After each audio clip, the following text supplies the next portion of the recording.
J'ai un message à faire transmettre à Monsieur Douillet. Monsieur Douillet, judoka. Alors, Monsieur Douillet était venu, figurez-vous, il est originaire de Normandie, et il était venu à Barentin pour voir le club des judokas, des enfants, quoi, le club des enfants. Les gamins étaient absolument ravis de le recevoir, bien évidemment. Et en fait, il s'est conduit comme une merde.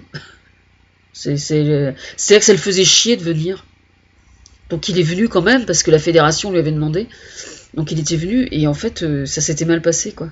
C'est-à-dire que les gamins étaient vachement déçus, ils s'attendaient à ce qu'il soit content de venir, voilà, enfin bref. Enfin ça c'est une chose, mais... Alors monsieur David Douillet est homophobe, figurez-vous, et misogyne. Alors, vous me direz pourquoi pas. Ouais, c'est vrai qu'il faut être tolérant, hein. Le problème, si vous voulez, c'est que c'est quand même quelqu'un qui a été élu, quoi. Vous voyez ce que je veux dire? Alors, on savait que les sportifs étaient pas toujours des lumières, quelquefois, hein. C'est quand même la vérité, hein. Enfin, j'espère que c'est moins le cas maintenant.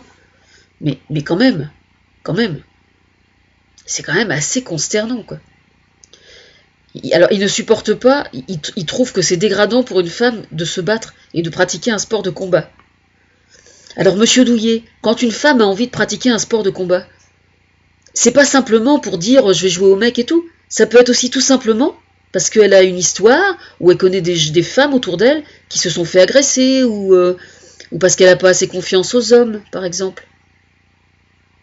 Vous devriez essayer d'être un petit peu moins con, quand même. Hein.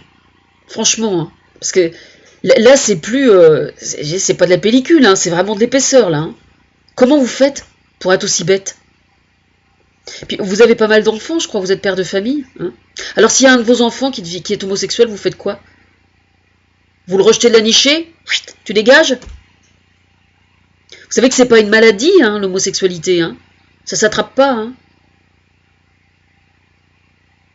C'est consternant, quoi. Consternant. Bah si... c'est pitoyable. Alors, je commentais ça sur mon mur Facebook, mais en fait, la bonne nouvelle maintenant, c'est qu'en fait, quand quelqu'un a envie de se lancer en politique et puis qu'il se dit oh je suis peut-être pas à la hauteur ou est-ce que je vais y arriver et tout, tous les espoirs sont permis, hein. Franchement, hein. Faut y aller. Hein. Quel bel encouragement pour notre jeunesse. Parce que là, franchement, c'est abordable hein, au niveau intellectuel. Hein. Parfaitement abordable. Faut toujours voir le bon côté des choses.